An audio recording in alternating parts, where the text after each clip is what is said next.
अहेरी वनपरिक्षेत्रातील तानबोडी येथील राखीव वनकक्ष क्रमांक 12 मधील सुमारे 30 हेक्टर वनजमिनीवरील अतिक्रमण वनविभागाने हटविले। काही व्यक्तींनी कोणतीही पूर्व परवानगी न घेता वनजमिनीचा शेतीसाठी वापर केल्याचे आढळून आले होते।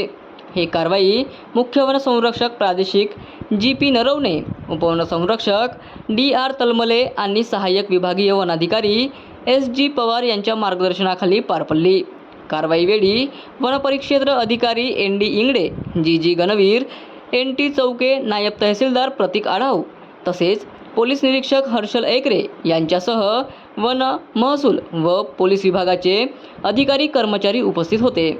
वन विभागाने अतिक्रमित जागा मोकळी करून घेतली असून भविष्यात वनजमिनीवर अतिक्रमण करणाऱ्यांविरुद्ध कठोर कारवाई करण्यात येणार असल्याचा इशारा दिला आहे। तसेच वनसंपत्तीचे संरक्षण करण्यासाठी नागरिकांनी सहकार्य करावे असे आवाहन यावेळी करण्यात आले आहे।